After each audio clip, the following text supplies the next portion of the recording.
तो नेक्स्ट हमारी है मायो फंक्शनल अप्लायंसेस, जो बेसिकली आपकी ग्रोथ मॉडिफिकेशन करवाती हैं। तो ये वो अप्लायंसेस होती हैं जो इंट्राओरली आप लगाते हैं। ये रिमूवेबल भी हो सकती हैं और फिक्स्ड भी हो सकती हैं, और इनका काम बेसिकली ये होता है कि जो ओरल मस्कुलेचर है सारा, उसी से फोर्सेस जनरेट करके या उन्हीं की फोर्सेस को एलिमिनेट करके आपकी ग्रोथ को जो है वो फेवरेबल करती हैं।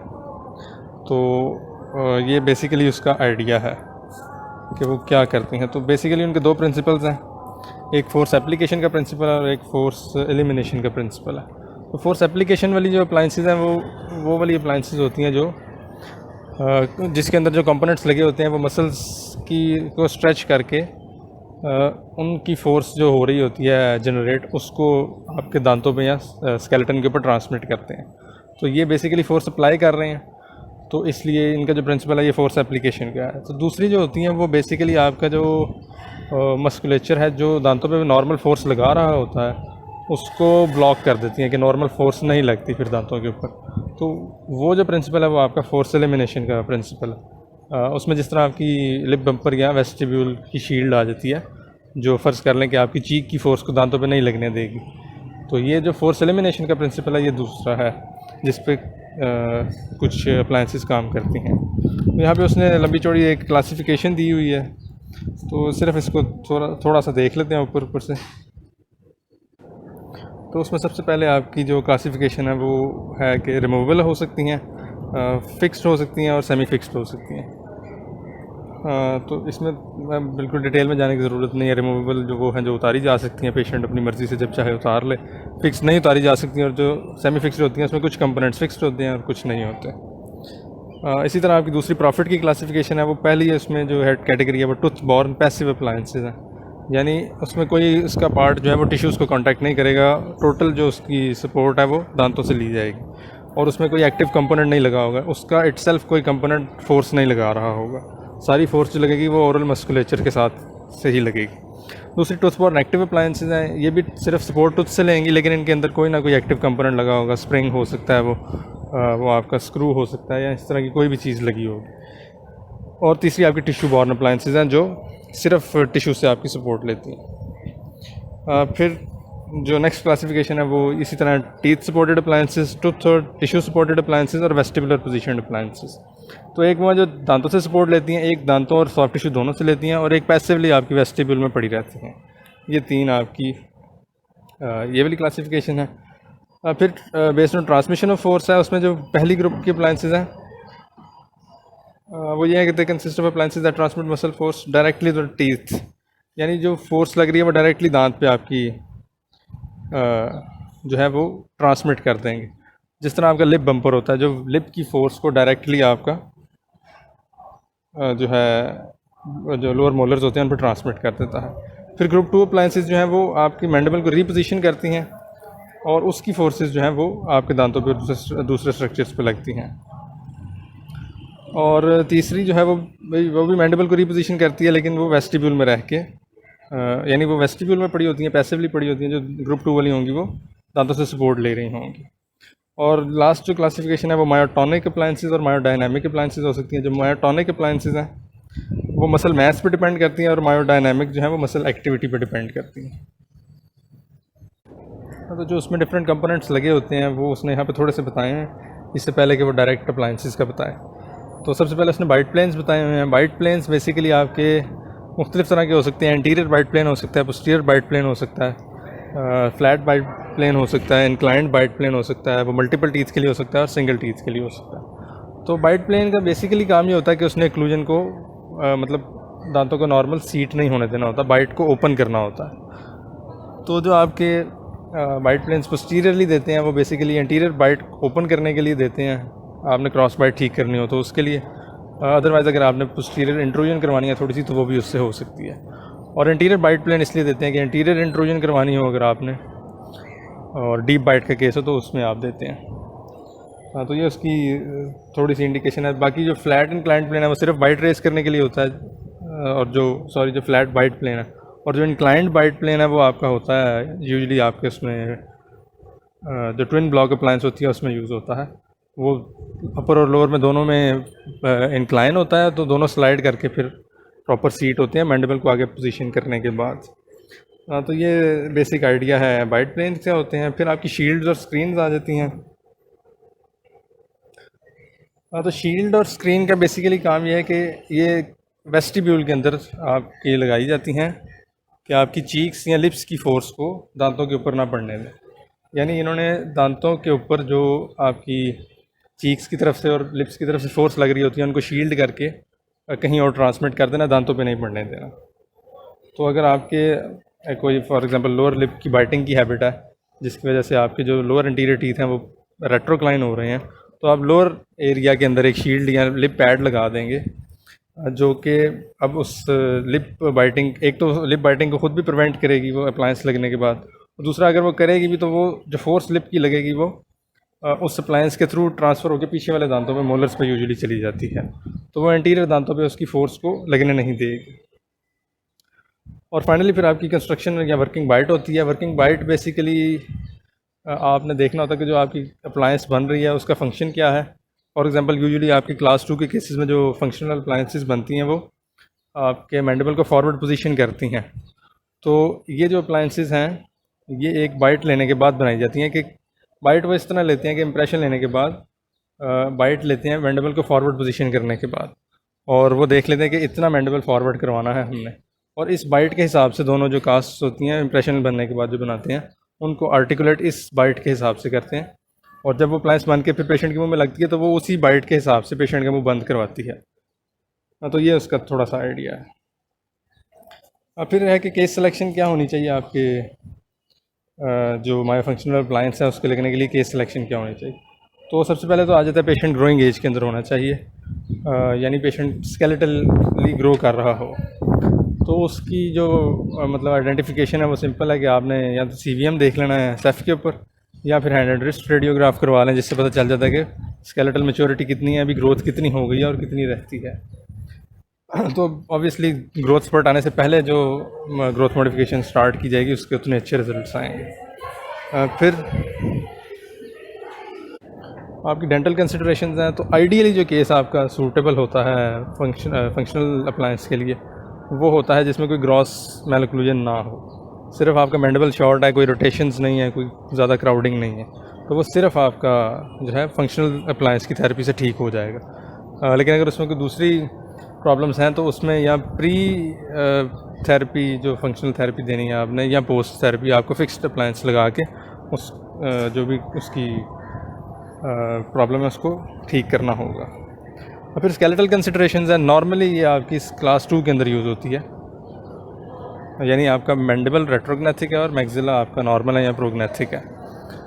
तो उसके अंदर आप देते हैं मैंडिबल को थोड़ा सा एडवांस करने के लिए, ताकि मैंडिबल, क्योंकि ये सारी जो अप्लायंसेस हैं यूजुअली मैंडिबल को एडवांस करने से काम करती हैं, तो ये उसमें काम करती हैं। लेकिन कुछ अप्लायंसेस हैं जो क्लास 3 में भी यूज़ हो सकती हैं लेकिन वो कम है, यूजुअली क्लास 2 के लिए ये यूज़ होती है। और फिर एक चीज़ है विजुअल ट्रीटमेंट ऑब्जेक्टिव, तो उसमें आप सिंपल पेशेंट को बिठा के देखते हैं कि अगर ये अपना मैंडिबल फॉरवर्ड करे तो उसकी प्रोफाइल में कितनी इंप्रूवमेंट आती है। तो आप सिंपल उसको कहते हैं कि आप अपना मैंडिबल आगे करके बाइट करें, यानी मुंह बंद करके मैंडिबल को फॉरवर्ड स्लाइड करें, तो उससे आप देखेंगे उसके प्रोफाइल कितनी इंप्रूव हो रही है। अगर तो इंप्रूव हो रही है तो इसका मतलब है कि जब आप फंक्शनल थेरेपी देंगे, उसको ग्रोथ मॉडिफिकेशन करेंगे उसकी, तो उसमें बेहतरी आएगी। फिर उसके बाद आ जाती हैं आपकी सारी अप्लायंसेस, जिसमें पहली आपकी है वेस्टिबुलर स्क्रीन। जो वेस्टिबुलर स्क्रीन है वो बेसिकली सिंपल है कि एक्रिलिक की प्लेट है जो आप वेस्टिब्यूल के अंदर लगा देते हैं, जो कि चीक्स की फोर्सेस दांतों पे नहीं पड़ने देगी। तो बेसिक उसका फंक्शन ये है, लेकिन आप वो जो फोर्सेस चीक्स की और लिप्स की उस पर पड़ रही हैं उसको किसी एक दांत या एक सेक्शन पे मतलब उसकी फोर्स को ट्रांसमिट भी कर सकते हैं। फॉर एग्जांपल आपने इंटीरियरली जहाँ पे ये अप्लायंस लगाई है, तो आप नहीं चाहते कि इंटीरियरली जो दांतों पे एक्सेसिव फोर्स पड़ी है उससे वो रेट्रोक्लाइन हो या पीछे की तरफ जाएँ, तो आप इंटीरियरली दांतों की और एक्रिलिक की जो प्लेट होगी उसमें स्पेस रखेंगे, और पोस्टीरियरली आप जाके फॉर एग्जांपल 6 पे जाके आप बैंड लगाएंगे और वहाँ पे इसको उसके कांटेक्ट में ले जाएंगे, तो 6 के ऊपर वो सारी चीक्स की फोर्सेस पड़ेंगी, तो उससे आपको एक फ़ायदा हो जाएगा कि 6 डिस्टलाइज हो जाएगा थोड़ा सा। तो अगर आपको स्पेस चाहिए होगी तो वो इससे आप फ़ायदा ले सकते हैं। तो इसमें बेसिकली दोनों प्रिंसिपल्स हैं, फोर्स एलिमिनेट भी कर रहा है ये और फोर्स अप्लाई भी कर रहा है।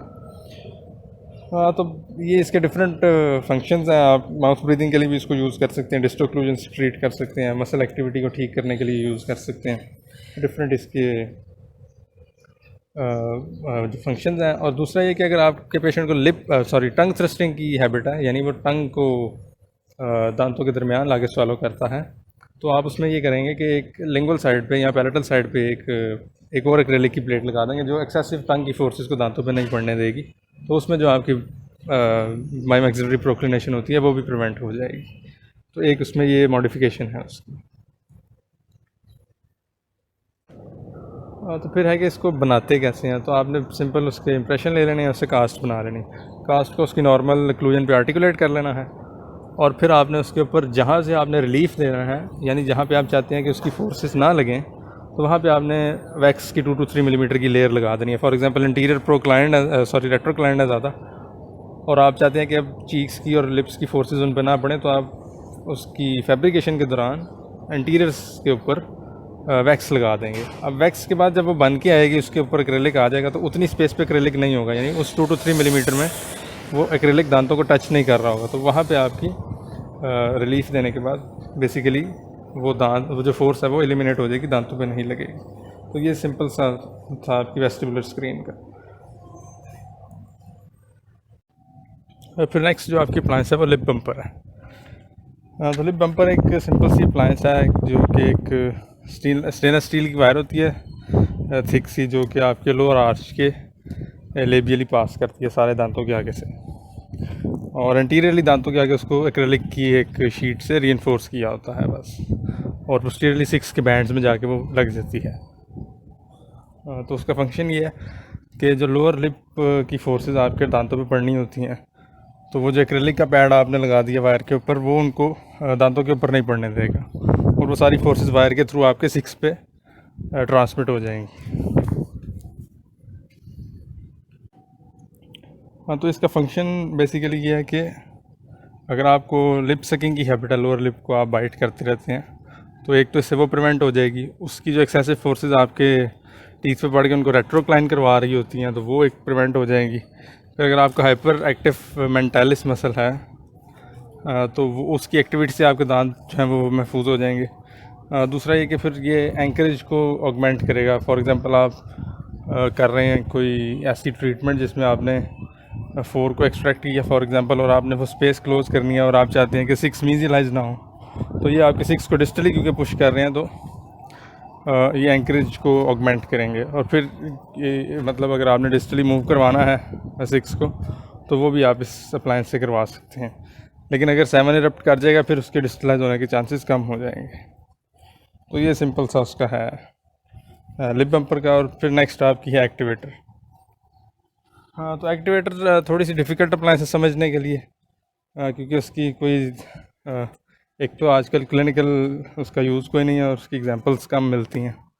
तो आपने सिर्फ ये बात समझनी है एक्टिवेटर में कि एक कम्प्लेक्स ही वो अप्लायंस है, जिसमें मैक्सिलरी पार्ट भी होता है, मैंडिबुलर पार्ट भी होता है, बेसिकली इकट्ठा होता है यानी। लेकिन जो एक्रेलिक का पार्ट होता है वो मैक्सिला के ऊपर और दांतों में भी होता है, और मैंडिबल के दांतों के साथ भी लगा होता है, और एंटीरियरली इसके एक इंक्लाइंड प्लेन बना होता है।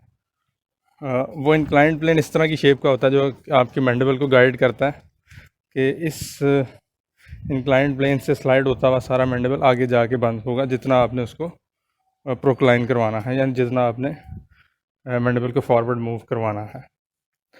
तो बेसिक उसका आइडिया यही है कि उसके ऊपर एक इंक्लाइंड प्लेन बना होता है, जिससे आपने जो मैंडिबल को गाइड करता है फॉरवर्ड। अब यूजुअली जो पुराने एक्टिवेटर्स होते थे, उसमें ये होता था कि लूजली फिटिंग वो होते थे, और जितनी देर पेशेंट बाइट करके रखता था उस इंक्लाइंड प्लेन के ऊपर, तो उतनी देर तक वो फिट रहता था ऊपर।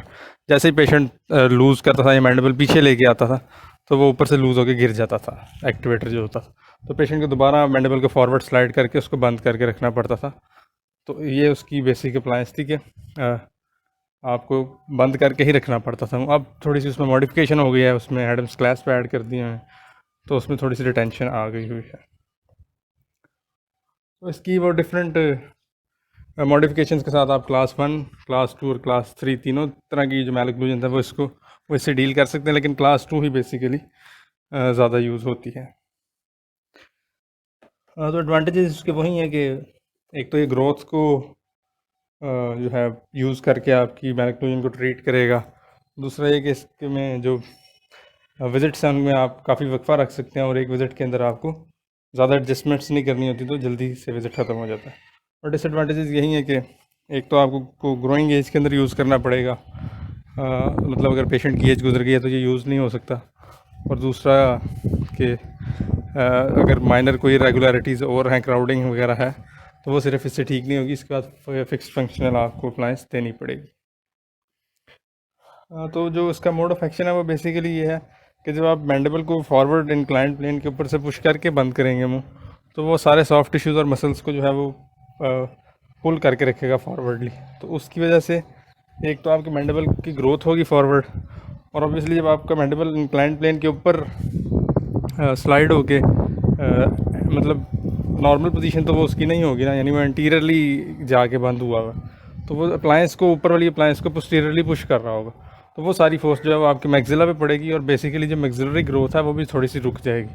तो क्लास 2 में आपको दोनों तरफ से ये फ़ायदा मिलेगा कि मैक्सिलरी ग्रोथ को रोक देगा और मैंडिबल की ग्रोथ को ऑगमेंट करेगा। अब फिर आ जाती है कि इसकी कंस्ट्रक्शन करते हुए आपने बाइट किस तरह की लेनी है। तो पहले वो बताता है क्लास 2 के लिए। तो क्लास 2 के लिए सिंपल ये रूल है कि जिस तरह का आपका पेशेंट की ग्रोथ है, यानी वो हॉरिजॉन्टल ग्रोअर है या वर्टिकल ग्रोअर है, तो उसी हिसाब की आपने बाइट लेनी है।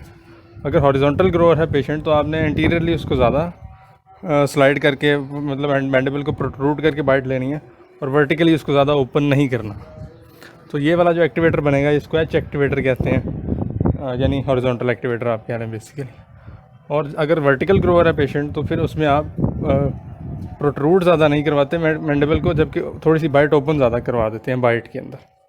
यानी वो इस तरह का बनेगा कि वो वर्टिकली ग्रो करने को फेवर करेगा, जो पेशेंट की नॉर्मल ग्रोथ का पैटर्न है उसी को ऑगमेंट करेगा।